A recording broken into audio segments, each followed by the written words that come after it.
para que no se te olvide.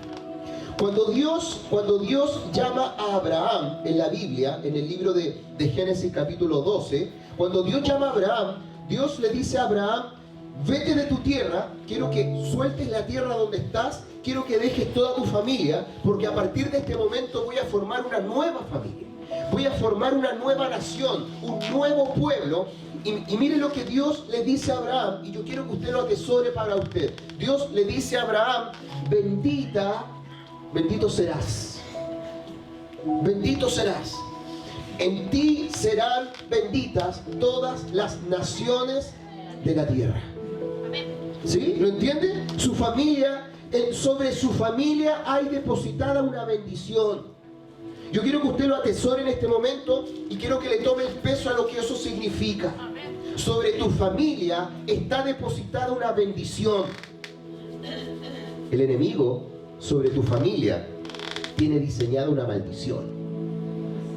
Y todo el libro de Deuteronomio nos recuerda constantemente y nos dice: hey, Dios sobre ti tiene una bendición, pero para que no se te olvide, vamos a tener que hacer esto, vamos a tener que hacer esto, vamos a tener que hacer esto, porque nuestro corazón tiende a ser orgulloso, porque nuestro corazón tiende a ser olvidadizo, porque cuando nos encontramos en el lugar más peligroso, que es el lugar más peligroso del cristiano, del ser humano, es la bendición. Ay, si me ayudáis por favor. ¿Sí? El lugar más peligroso es la bendición. Porque ahí es donde nos creemos el cuento. Es ahí donde nos creemos dueños de todas las cosas. Hey, si no fuera por las oportunidades, por las puertas que Dios te abre, no seríamos nada. Amén. Y claramente Dios lo dice en Deuteronomio: te entrego todo esto no porque seas lindo, no porque seas inteligente, sino que lo hago porque quiero. Amén. ¿Se entiende? Lo hago porque quiero. En otras palabras, los contactos que has tenido en tu vida, los recursos que has tenido en tu vida, los recursos que tienes en tu vida, las oportunidades que se te abren por delante, no son porque eres caperuso o caperuza. Son porque Dios te ama. Amén. Y porque Dios tiene un plan también para sí mismo con todo esto, su reino. Y dentro de ese reino, dentro de ese plan y de ese propósito, Dios te ha colocado a ti. Dios te ha depositado sobre tu vida una cantidad inimaginable de bendiciones tras bendición. Y yo me encuentro, porque todos los días hay un WhatsApp de mujeres, hay un WhatsApp de varones, hay un WhatsApp de oración, y hay una cantidad inimaginable de oración. Pastor, hay que orar por tal persona. Pastor, se me perdió el gato. Pastor, se me echó a perder el auto. Pastor, necesito... ay, hermano, oremos por tal persona. Oremos por tal persona. Oremos por tal persona. Oremos. Hay mucha necesidad. ¿Cuántos están de acuerdo con eso? Y fíjese que en los momentos de más necesidad, la gente dobla rodillas. Algunos más exagerados quiebran rodillas. Y están ahí y piden al Señor y dicen: Señor, ayúdame, por favor, yo ya no puedo más con esto. Y cuando llegan a ese punto, Dios misericordiosamente le responde una y otra vez. Y Dios te levanta, y Dios te limpia, y Dios te sacude, Dios te recompone, Dios te viste como el hijo pródigo, le puso anillo, le puso zapato, le puso calzado, le puso ropa, y vuelve nuevamente a ser, pero en el tiempo otra vez es bendecido, otra vez es bendecida, y el corazón vuelve a olvidarse. Amén. Dígale al que está a su lado: pucha que somos porfiados.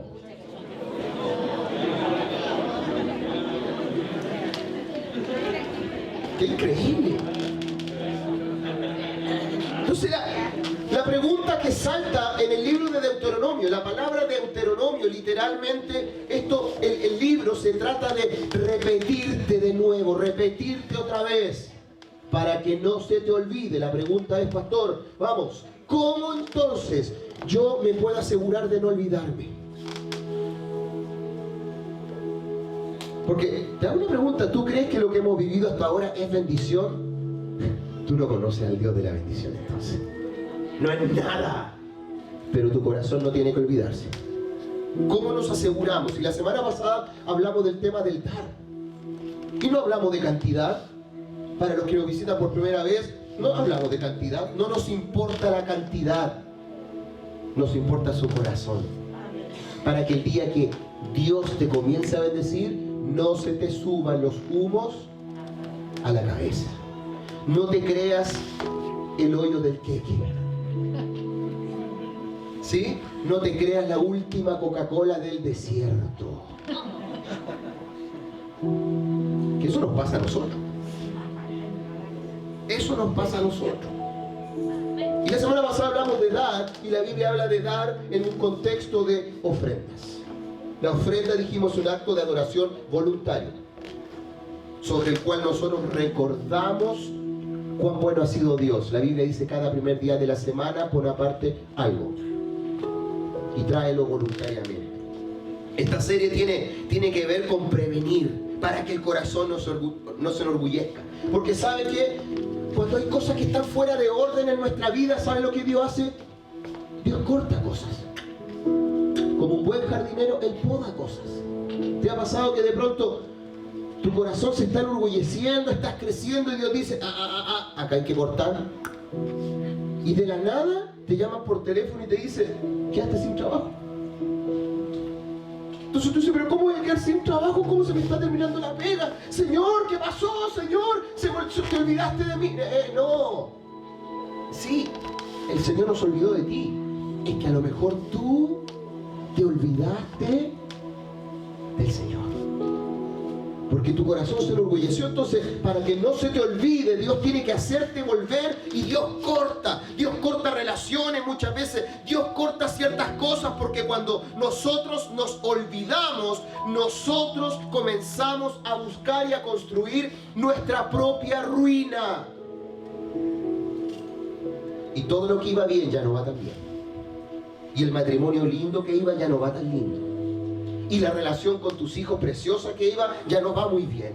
Y el proyecto laboral que tenías ya dejó de ser un buen proyecto.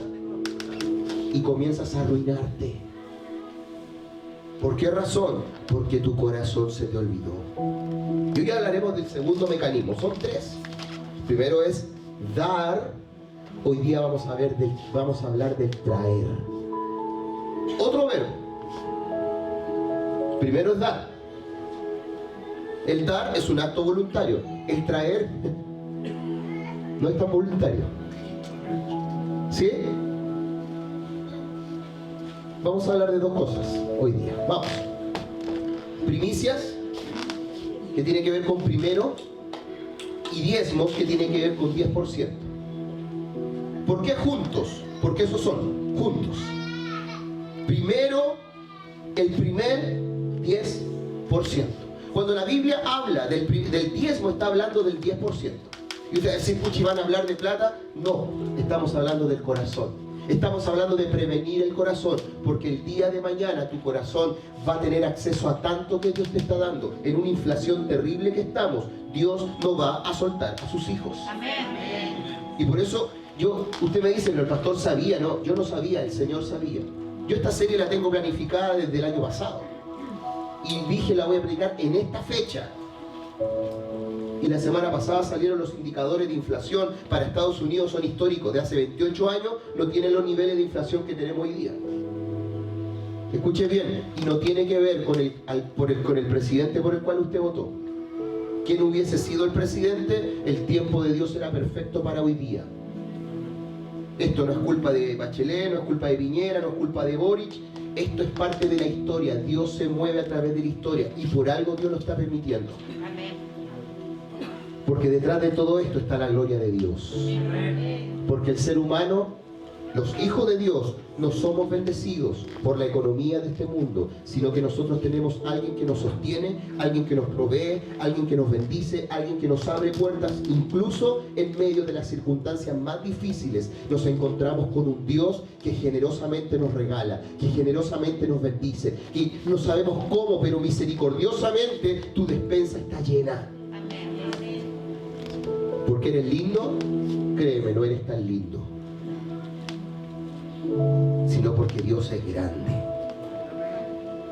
¿Qué es esto? ¿Qué son las primicias? ¿Qué son los diezmos? Tiene que ver con traerle a Dios traerle el primer, escuche bien eso, el primer diezmo, el primer 10% es para Dios. Primero viene de primicia y diezmo viene de 10%. ¿Por qué razón el primero? Lo primero es para Dios. ¿Sabe por qué? Porque hay una ley muy interesante en la palabra del Señor.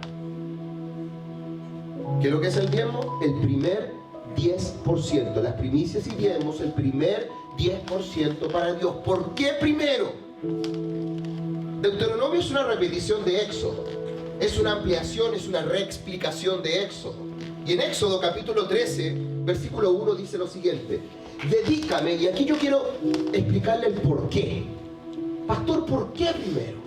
¿Por qué tiene que ser esto? Yo le voy a explicar el por qué. Ojo, lo que usted haga con esto es problema suyo. ¿Estamos claros? Amén. Yo acá no soy varios de ustedes conocen el mundo evangélico. El tema del dinero es un tema delicado, el tema del dinero es un tema escandaloso, ¿cierto? Que los líderes religiosos se lucran con el evangelio. Esto es delicado. Y yo le dije, si usted tiene preguntas, hágame preguntas. Nadie me ha hecho preguntas hasta ahora. Si usted tiene preguntas, hágamelas por interno, mándelas, y yo puedo responder un par de preguntas la próxima semana.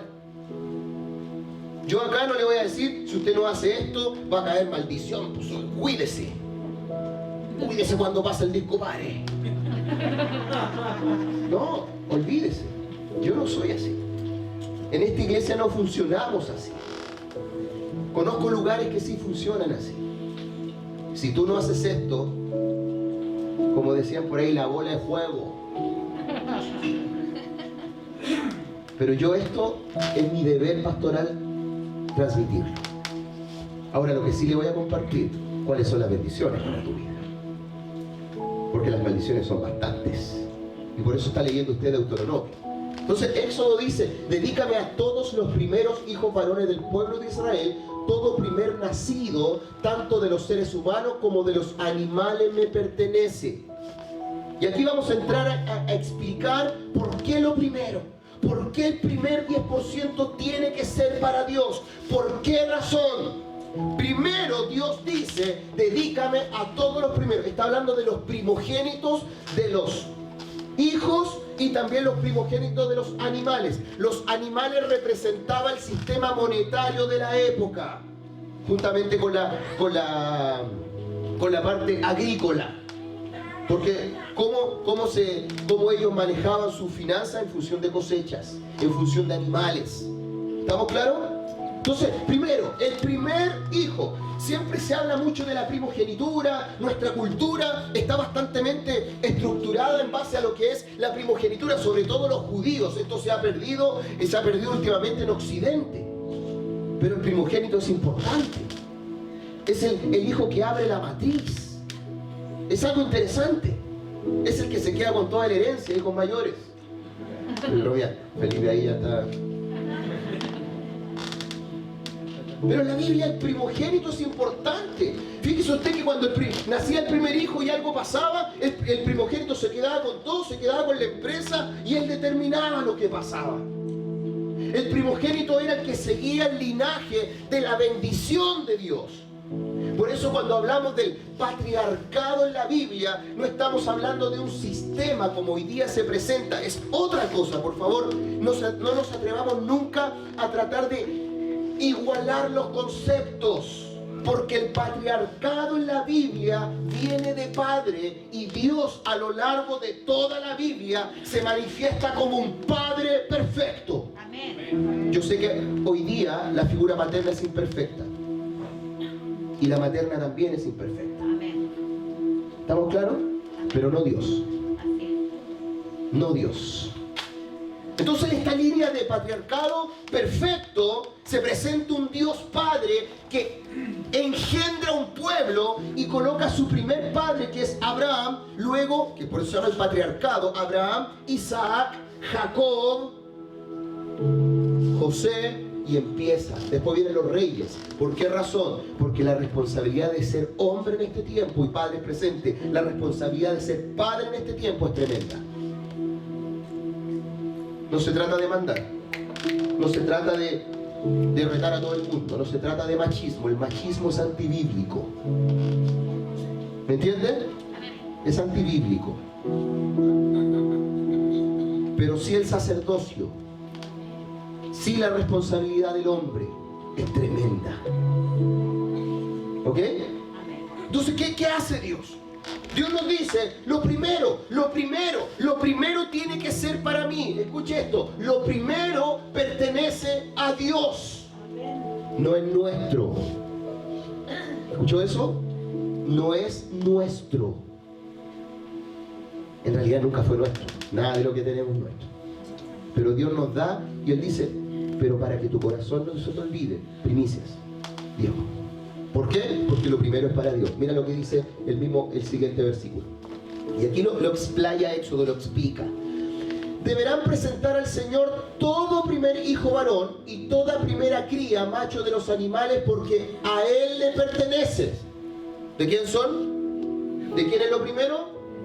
De Dios. Muy bien. Para recuperar la primera cría de un burro, y le voy a explicar por qué un burro.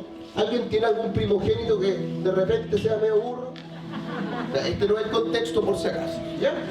Pero para recuperar la primera cría de un burro podrán pagar rescate al Señor entregando como sustituto un cordero o un cabrito.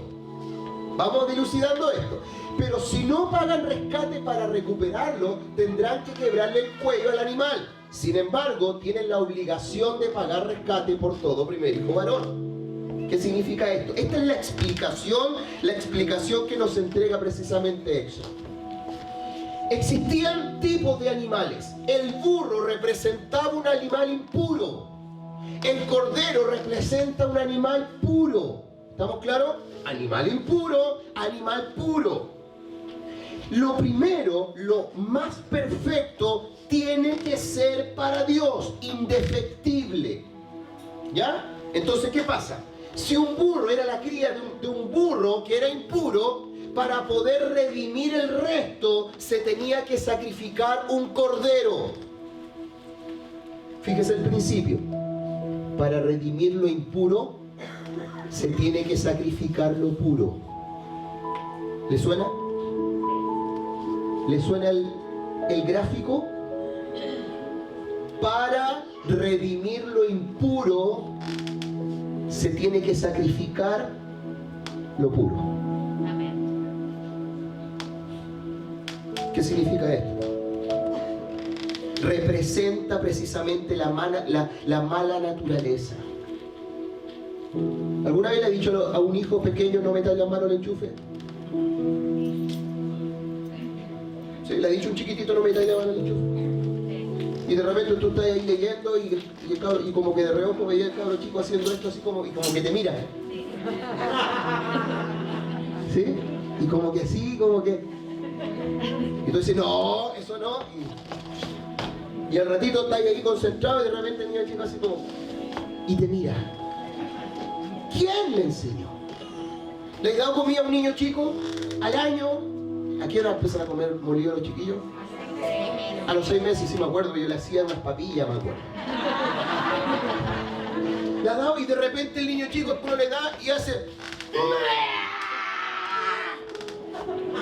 Y le mostráis un dulce y hace... ¿Se ha fijado? ¿Quién le enseñó a ser manipulador, mentiroso? No, que eso se transmite de la madre, dijo el maestro. No es así. Lo manipulador no se transmite de la madre. Viene en el ADN del ser humano. Nosotros nacemos impuros. En la jerga católica se habla del pecado original. Pero Dios sacrificó lo perfecto para redimir lo imperfecto. ¿Saben que la figura de Jesús cuando aparece dice, he aquí el Cordero? Gracias a Dios que fue sacrificado el Cordero para redimir al burro. ¿Sí? Dígale al que está a su lado, burro. Burra. En Cristo eres redimido. ¿Qué estoy diciendo con esto? Escucha esto porque esto es súper importante. Jesús es el diezmo de Dios. La Biblia dice: de tal manera Dios amó que dio a su Hijo, para que todo aquel que en Él cree no se pierda, mas tenga vida eterna. Jesús nos dio lo primero. Por eso Él habla de los primogénitos y nos dio el ejemplo. ¡Qué increíble! Él nos dio lo primero y no nos dio algo ahí nomás. Él nos dio lo mejor, porque lo primero de Dios redime el resto. Si tú lo primero se lo das para pagar las deudas, el resto lo redime las deudas. Si lo primero tú lo entregas para ahorrar, el resto lo redime otra cosa. Te hago una pregunta: ¿quién quieres tú que redima tu economía? ¿Quién? Yo quiero que sea Dios. Yo quiero que Dios redima mi vida entera. Entonces, en todas las cosas, Dios tiene que ser primero. Amén. La palabra, vamos Javi, primicia tiene que ver con lo mejor y lo primero. Repita conmigo: lo mejor y lo primero. El principio de la primicia, el ejemplo lo pone Dios, el estándar lo pone Dios. Nos mandó lo mejor de lo mejor de lo mejor, Jesús. Amén. ¿Para qué? Para redimir lo peor de lo peor de lo peor. ¿Quién es? Frankie, Marta, Toño, Edith, Julieta, Cristian, Paola. Eso es. Dios nos dio el ejemplo. Ahora, la primicia tiene que ver con lo mejor y lo primero. Mire lo que dice Proverbios: honra al Señor con tus, en otra versión dice con tus bienes y con lo mejor de todo lo que produces. Fíjate bien, tus bienes, tus riquezas, Dios te las dio porque Él es misericordioso. ¿No estás de acuerdo con eso? Segundo, y con lo mejor de todo lo que produces.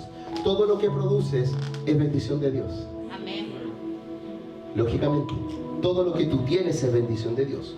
Honra a Dios con todo lo que tienes y con lo mejor de todo lo que produces. Mira lo que dice Éxodo 23:19. Cuando recojas tus cosechas, sistema financiero de ese tiempo, lleva a la casa del Señor tu Dios lo mejor de la primera cosecha. En las fiestas de Israel habían primicias que eran constantes, eran semanales. Los diezmos que eran, en este caso, al terminar la cosecha, que era anual, había un segundo diezmo que era cada 3 años y había un tercer diezmo que era cada 7 años. La primicia y el diezmo de cosecha, que hoy día se reemplaza por nuestro pago quincenal o mensual, el diezmo de 3 años y de 7 años era otra cosa. El diezmo de 3 años y de 7 años es apartar una cantidad y decirle al siervo, al pastor, al levita, al sacerdote: pastor, el Señor me ha bendecido y me voy a ir a comer un asado con mi familia. Diezmo del 3er año y del 7º año. Y me voy a alegrar con todo lo de la casa. Y dice ahí: y si tú quieres, llévale un lomito vetado al pastor también, al levita. No sé si de verdad que dice eso, así que por si acaso. Pero estoy a dieta, no se preocupe. Pero eso cada 3 años, cada 7 años, es lo que hacía. Fíjese que el 7º año teníamos que entregar toda la cosecha. ¿Se imagina usted? Y usted dirá: oh, pero qué terrible. Claro, llevaban la primicia, que era lo primero, el primer 10% de todo lo que pasaba en la semana, en ese caso, o en nuestro caso en mensual. Pero cada 3 años yo apartaba un diezmo, decía por ejemplo, un sueldo, un 10% de su sueldo. ¿Cuánto es el 10% de su sueldo? Ya, 1 millón.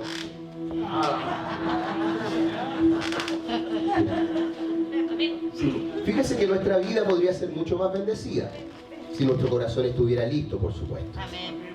¿Ya? ¿Y qué hacía, pastor? Mire, el Señor me ha bendecido, voy a apartar esto y lo voy a ir al mesón peruano a comerme un cevichito de entrada, un salmoncito así con un risotto. ¿Ya? Qué rico. Y el levita tiene que bendecir tu economía y decirte: Dios bendiga esto. Y en el 7º año, ojo, daban el 100% de la cosecha. ¿Sabe para qué? Para los huérfanos, para las viudas y para los pobres. ¿Y cómo vivían esos hombres? Es que el Señor bendice lo que tú entregas. Amén. ¿Se entiende? Amén. Mire, Dios cuenta de algo. Esto es súper importante entender el concepto. Mira lo que dice la palabra del Señor. ¿Acaso puede el ser humano robar a Dios? Lo increíble de la Biblia es que cuando hablamos de ofrendas se habla del dar. Pero cuando hablamos de primicias y diezmos, la Biblia ocupa dos verbos. ¿Sabe cuál? Traer o robar. O sea, resumamos. O lo traigo o lo robo. Entonces mira, la Biblia dice, vamos, antes por favor. ¿Acaso puede el ser humano robar a Dios? Pues ustedes me están robando. En otra versión me gusta porque dice, ustedes me están estafando, dice Dios. Y todavía preguntan, porque nosotros preguntamos, Señor, ¿en qué te he robado yo, Señor? ¿En qué te he robado, Señor? ¿Viste? ¿En qué te he robado, Dios? En los diezmos, en las ofrendas, dice Dios. La nación entera me está robando y por eso, fíjese la conexión, la nación entera me roba y por eso caen en una maldición todos ustedes. El Señor dice, traigan, no dice dan, porque tú no puedes dar algo que no es tuyo. No es tuyo. Repita conmigo, no es mío. Cuesta eso, hermano. ¿Sabe por qué cuesta? Porque uno dice, ¿a dónde la vio? Yo soy el que me saco la mugre. Yo me levanto todos los días temprano. Yo no sé a qué hora se levanta usted, pero a veces de 6:30 de la mañana hasta la 1 de la mañana me saco la mugre. Y a veces el sábado también, el domingo también. Y a veces no paramos. ¿Y por qué? Traigan todos los días por el granero del templo y así habrá alimento en mi casa. Y mira lo que dice Dios, pónganme a prueba en esto y vean, porque hay una bendición adjunta a este proceso. Vean si yo no abro las ventanas del cielo para derramar sobre usted una lluvia de bendición hasta que le sobre de todo. ¿Alguien le sobra acá? ¿Alguien le sobra de verdad? ¿Alguien acá le sobra? Leí un libro hace unos 3 meses atrás que se llama Factfulness, un libro en inglés que la traducción correcta sería como la ciencia de los hechos. Y este libro es muy interesante, no es un libro cristiano, pero el economista se paró frente a las Naciones Unidas e hizo una declaración muy atrevida. Él dijo, lo que están propagando el quinto poder, que se llama, el quinto poder es la prensa, por si acaso lo mediático, hay que tener mucho cuidado con lo que nos dice la prensa, porque la prensa presenta una pseudociencia y te entregan datos súper, no mentirosos, pero sí datos sacados de contexto.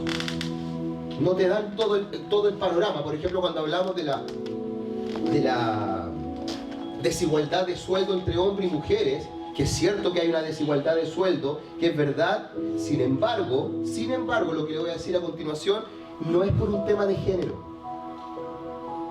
No es porque sea mujer que gane menos. El hecho de que sea mujer es uno de 28 factores.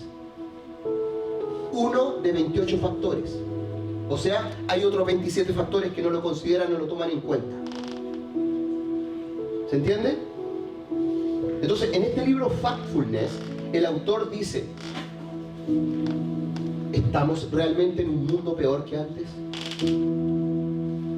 ¿Estamos en un mundo donde la sensación de inseguridad es peor que antes? Lógicamente, la sensación de seguridad hoy día es peor que antes, pero la sensación.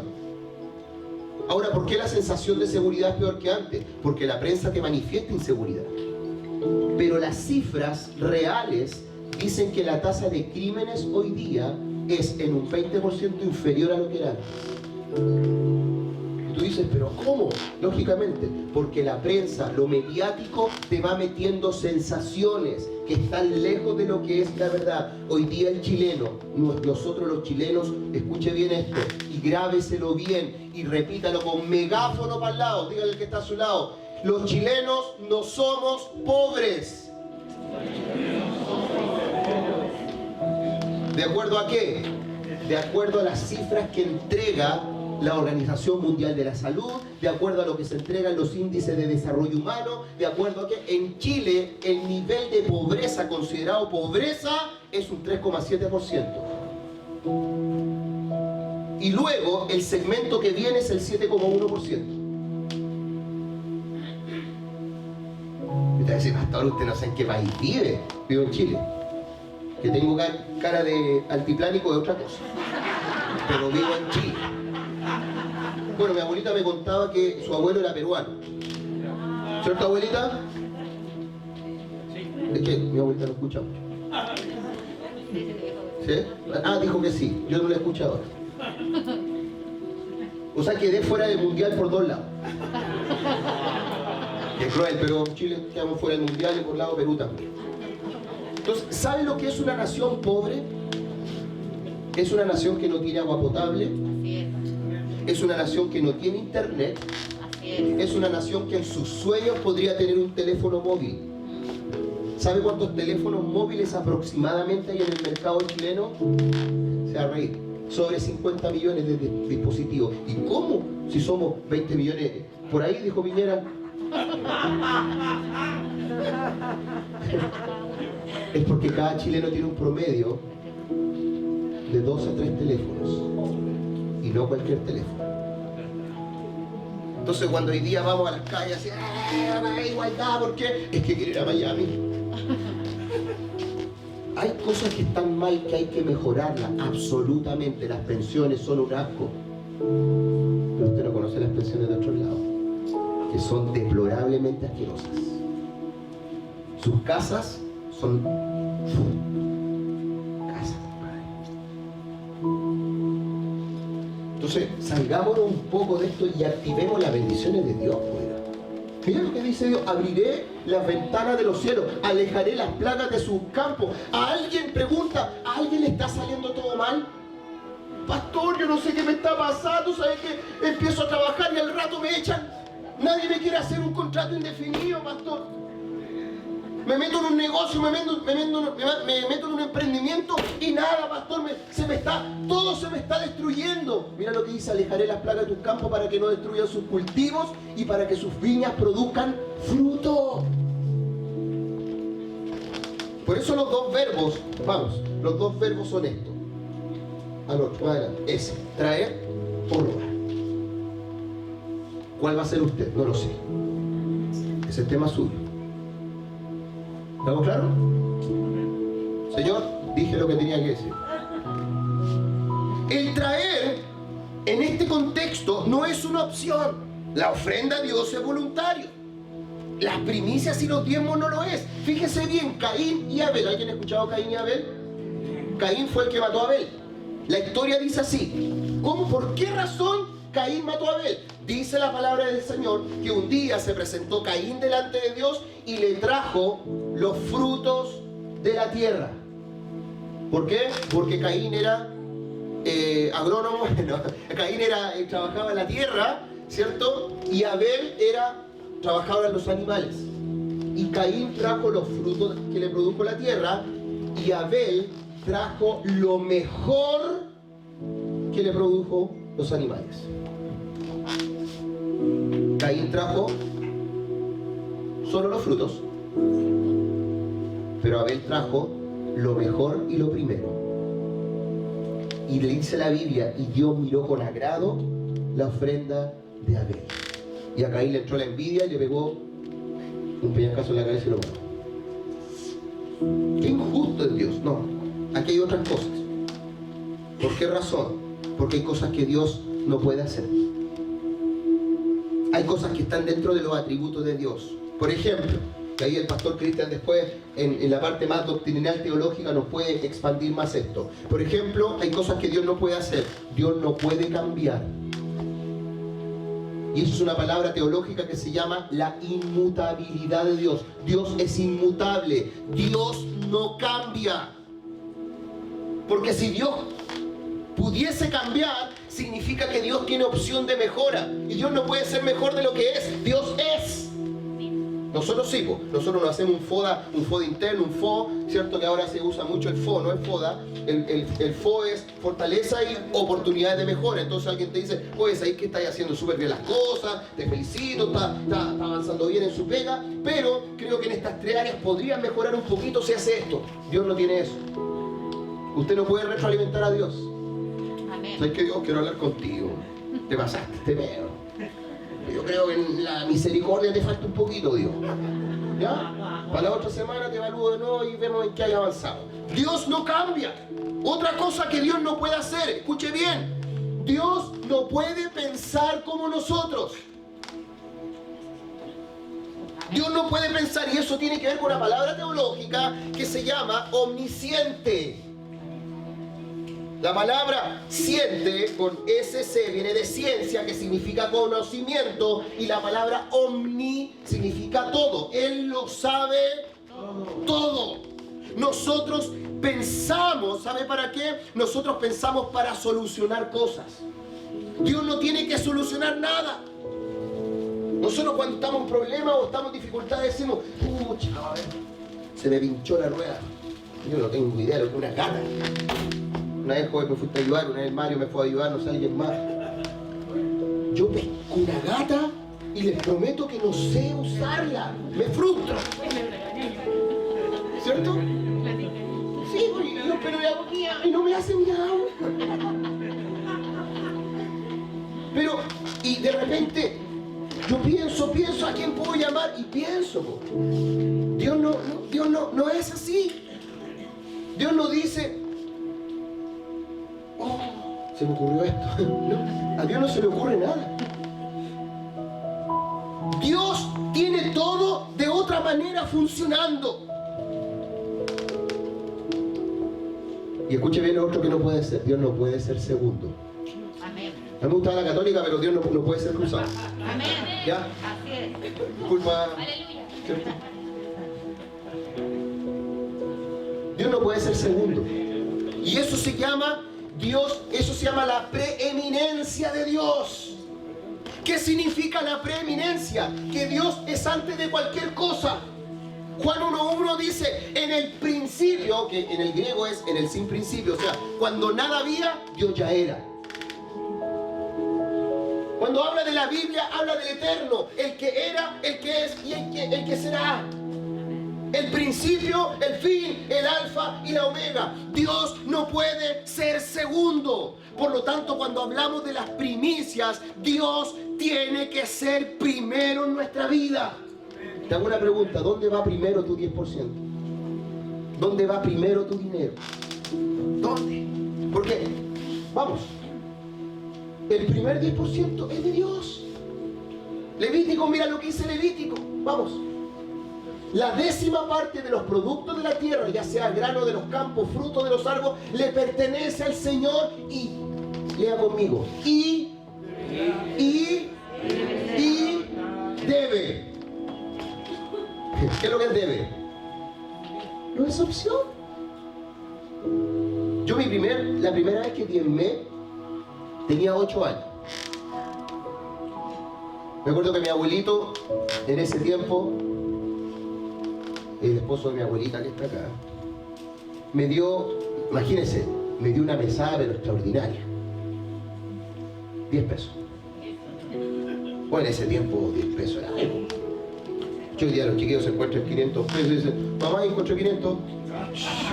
Uno, por 500 pesos uno, pero... Claro. Y yo fui y saqué un pesito, lo eché en el sobre y lo coloqué ahí. Antes se colocaba, antes la iglesia era así, había como un cuadro grande con todos los nombres de los hermanos y tú colocabas tu sobre, ¿cierto? Colocabas ahí y estaba al lado de una lista de los morosos. Era así, ¿no? Si antes era así la cosa. Entonces tú cuando entras así como que entras a la iglesia y te sentás ahí al otro lado. O te sentás ahí pero como tapando tu nombre así. Yo me acuerdo que a los 8 años fue la primera vez que diezmé un peso. ¡Qué ridículo, un peso! No es ridículo. lo primero es para Dios. Después no fue nada de 10 pesos. Después fue más. Y fue más. Porque no tiene que ver nuevamente con la cantidad, tiene que ver para quién es. Amén. Y con el gozo que lo hace. Por lo tanto, ¿qué es la primicia del diezmo? Lo primero, la primera parte, la primera décima parte es para Dios. ¿Por qué? Porque Dios no puede ser segundo. Amén. Pastor, ¿cómo lo hago? Esto es simple. Si yo gano 100.000 pesos, ¿cuánto es el diezmo? 10%. 10.000. Ese primer 10.000, no los segundos 10.000. Yo tengo un cuadernito. Los que me conocen saben que tengo un cuaderno en mi oficina. Y que tengo una lista de gastos. Pero lo primero dice diezmo. Después de eso, ahorro. Después de eso dice dividendo. Después de eso dice agua, agua, luz, luz. No es que tenga 2 casas, sino que la casa tiene 2 medidores, ¿no? La tiene escondida, bueno, no, 2 medidores. Tranquilo. Después de eso, comida. Después de eso, otras deudas. Ahí vienen deudas. Peluquería. No, son bromas. Zapatos que te... No, porque mi señora trabaja, ella... A ella su sueldo le alcanza para cosas, pero increíble. ¿Cierto? Y extraordinario. Promesa de Dios. Sí, a los chiquillos todavía le dice, ya yo pago con mi 10%. Se le acabó hace como 60 años, pero ella se me levanta. Entonces, ¿por qué razón? ¿Por qué razón tiene que ser lo primero? Mira qué lindo lo que sale acá en Éxodo. Dice, en el futuro, sus hijos les preguntarán, papi, nos salió medio YouTube mexicano, ¿por qué tú das tiempo tanta plata, papá? Que mi hijo me lo ha preguntado, pero de otra forma. Han dicho, comprarme zapatillas mejor. Es lo mismo. Entonces, ¿qué significa todo esto? Y ustedes le dirán, con la fuerza de su mano poderosa, el Señor nos sacó de Egipto, donde éramos esclavos. Amén. ¿Alguien ha sido esclavo de las deudas acá? ¿Alguien sabe lo que es estar endeudado? ¿Sabe lo que es una deuda, cierto? Deuda es deber. ¿Alguien le debe algo? Hay gente que le pagan el 30 y el 3 dice, ayuda. Se me acabó todo.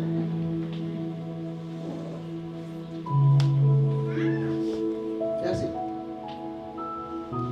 ¿Usted vive bajo la esclavitud de la deuda o usted vive bajo la libertad de Dios? Yo tomé una decisión, como digo, desde los 8 años y con mi familia lo vivimos así. Libre financieramente. Hemos tenido que ir aprendiendo en el camino, en los momentos más difíciles, no sé, yo siempre cuento. Hermano, yo viví momentos difíciles, he contado cuando me cortaron una vez el agua, tenía unos invitados en la casa y me cortaron el agua, hermano, qué vergüenza. Ese pastor que responsable tiene que haber pagado, no tenía. Mi primogénito salió frágil al principio. ¿Verdad? Mi primogénito cuando nació, a las 2 semanas, 3 semanas, ¡achú!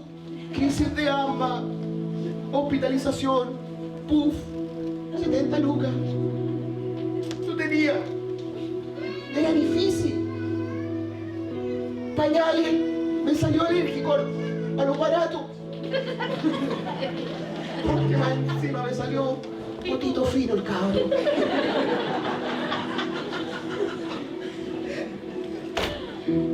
Ir al supermercado era un suplicio, ¿cierto? Entrábamos así, era como pañales y salíamos y pasábamos por la caja. ¿Cuánto es? 12.500. Era terrible, complicado. Pero el Señor nos sacó. Amén. El Señor nos sacó. Amén. Quiero terminar con esta declaración. En Deuteronomio nos dice, cuando usted lea Deuteronomio 26, dice que cuando una persona, un ser humano, un cristiano, un hijo de Dios, lleva su diezmo a la presencia del Señor, ¿ya? Que voy a representarlo en esta billetera que no tiene ni uno, solo tarjeta. Dice que tenía que recitar algunas palabras. Vamos, dice así. Cuando te presentes, antes de esto decía, que no lo puse por si acaso, cuando te presentes ante tu Dios, con las primicias de tus diezmos, tienes que repetir estas palabras. ¿Y sabes por qué? Para que tu corazón no se te olvide. Y mira lo que había que repetir. Mi padre era un arameo errante que bajó a Egipto y vivió allí como extranjero, como una familia muy pequeña. Éramos nadie. ¿Sí? Pero allí se convirtió en una nación poderosa y numerosa. Los egipcios fueron crueles con nosotros y nos hicieron sufrir y trabajar muy duro. Luego nosotros pedimos con llanto ayuda al Señor, el Dios de nuestros antepasados. Y el Señor. Amén. Y el Señor escuchó nuestra oración. Y vio nuestro sufrimiento, nuestro duro trabajo y miseria. Después el Señor nos sacó de Egipto con su gran poder y fuerza, con actos terroríficos y con señales y milagros. Nos trajo a este lugar y nos dio esta tierra, una tierra que rebosa de leche y de miel. Ahora he traído los primeros frutos de la tierra que tú, Señor, que tú pediste. Amén. ¿Se da cuenta? ¿Se da cuenta que no tiene que ver con plata esta cuestión? ¿Se da cuenta que tiene que ver con bendición? Porque hay una promesa. Hay una promesa que está descrita sobre ti. Y esa promesa es precisamente la promesa que está sobre Abraham. Sobre ti serán benditas todas las familias de la tierra. Amén. ¿Sabe cómo termina esa promesa?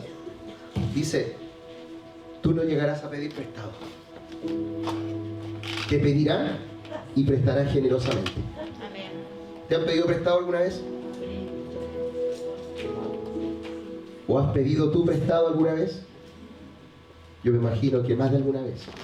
Escuche bien esto. Un hijo de Dios no está diseñado para pedir prestado. Porque un hijo de Dios está diseñado para recibir bendiciones superabundantes del cielo. Porque cuando el Señor es mi pastor, nada me falta.